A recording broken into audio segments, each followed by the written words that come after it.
Get ready for a deep breakdown of an electrifying men's 100-meter final where every phase of the race mattered. In this video, we analyze how the start, acceleration, and top-end speed shaped the outcome, and why the favorite on paper couldn't control the race. You'll see how Jamaica executed a near-perfect sprint, from explosive block clearance to controlled finishing mechanics. We also highlight the key moments between 30 and 80 meters, where the race was truly decided. This is more than just a result. It's a lesson in sprint execution at the highest level. To Kendall Tracy of Jamaica, the new Jamaican 100-meter champion.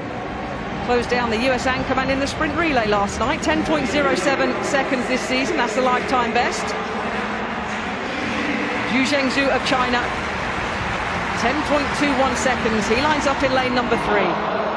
Marvin René of France, third at the French Championships, replacing the late withdrawal, the injury to Jimmy Vico. Big opportunity here for him, starts in lane number 4. And then in lane 5, Kendall Williams of the USA, third at the US Championships, led off the winning US sprint relay team last night, 9.99 seconds this season. Lukas Jakubczyk of Germany, lane number 6, 10.07 at his best. 33 years old now, experienced. And then a nice smile from OJ Edeburen of Great Britain and Northern Ireland. 5th at the UK Championships, 10.04 seconds. He's excited for this. He's looking forward to the opportunity and completing the lineup in 8. Oswalski of Poland, 10.21 seconds this season. 4 times the Polish indoor champion over 60 meters. Should be a close race this, it really is hard to call. 4 athletes within 1/10 of a second of each other, but leading the way is Williams of the United States in lane number 5. 9.99 seconds this season. The men's 100 meters. Magakwi, Tracy, Zhu, René, Williams, Jakubczyk, Edeburen, Oswalski of Poland. The fast men have waited patiently through day 1 of this World Cup action.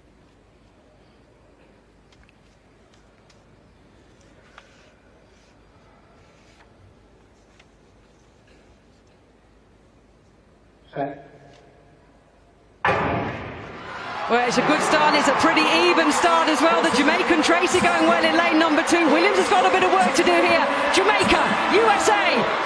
Oh, it's a photo finish between the familiar sprinting names of Jamaica and the United States. Tracy of Jamaica. Well, all the athletes, this is what we do. We look up at the big screen, we wait for a replay. 10.07 seconds is his lifetime best this year. So if it's confirmed, and it has been, the Jamaican gets the victory. 10.03 seconds, a personal best and 8 points for him. Kendall Williams, 10.05. And Magakwi of South Africa picks up the bronze. It was the usual battle that we expect to love in men's sprinting. And once again, a Jamaican is in the number 1 spot.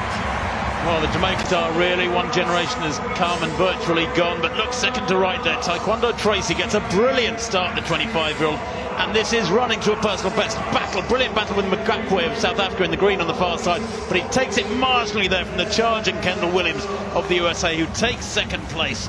Very, very tight to the finish, but 10.03 and maximum points for the Jamaicans. Well, he did lead off the Jamaican team, which won their heat last year at the World Championships here in London. But of course, we know the ending and the DNF of the Jamaican team in the final race that included Usain Bolt. But there's your photo finish. I said it was hard to call, but Tracy grabs the victory from Williams by 2/100ths of a... 8 points for the Jamaican team, 10.03, PB and personal best. America, though, pick up more points with Kendall Williams.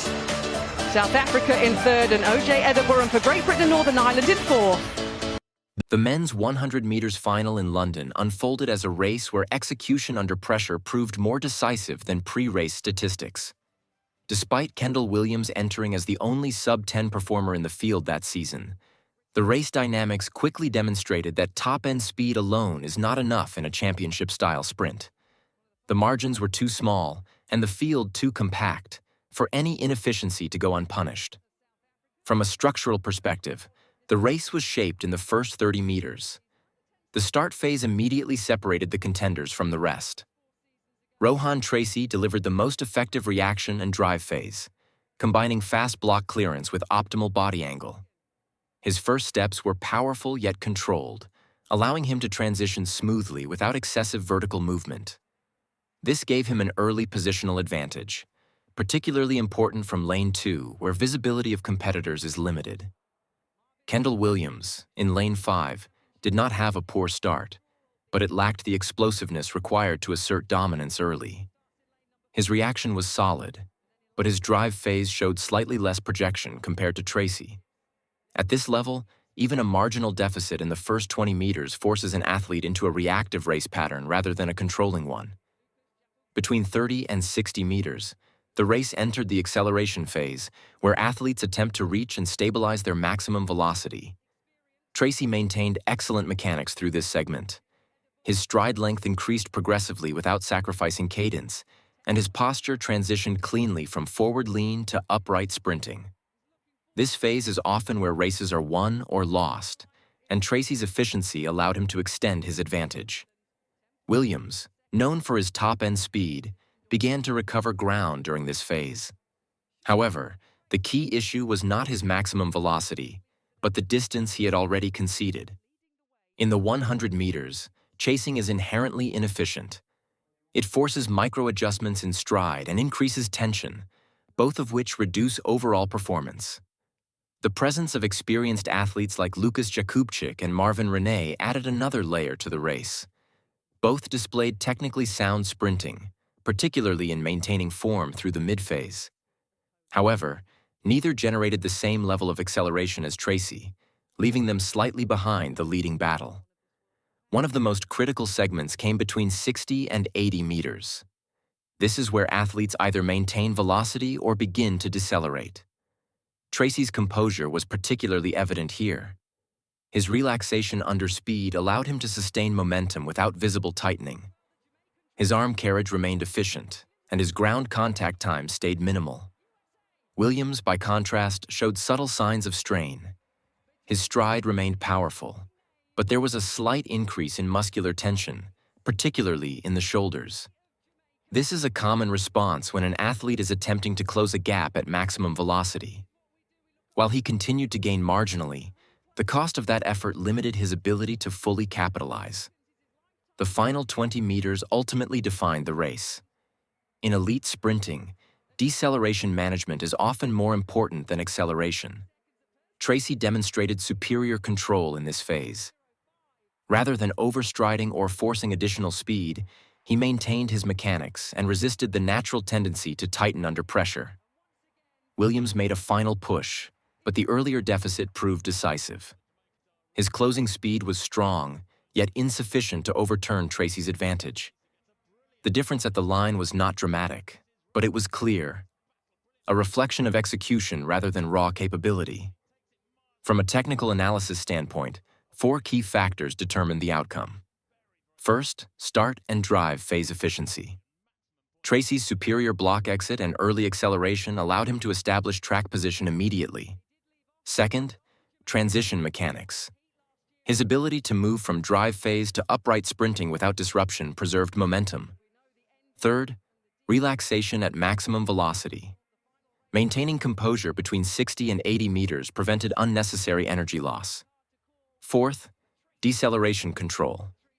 Tracy minimized form breakdown in the final meters, while others showed slight inefficiencies. The broader implication of this race lies in its demonstration of how championship sprinting differs from time trial performance. Athletes like Williams, who possess exceptional top-end speed, can be neutralized if they are forced into reactive patterns. Conversely, athletes with slightly lower peak speed can win through superior execution across all phases. Jamaica's victory in this context was not sluchina. It reflected a consistent emphasis on sprint fundamentals. explosive starts, efficient mechanics, and composure under pressure. Tracy's performance embodied these principles, turning a statistically balanced field into a controlled outcome. In conclusion, this 100 meters final was not defined by who was fastest on paper, but by who executed each phase with the greatest precision. Rohan Tracy's race was a model of efficiency, proving that in elite sprinting, victory belongs not to the most powerful athlete, but to the most complete one.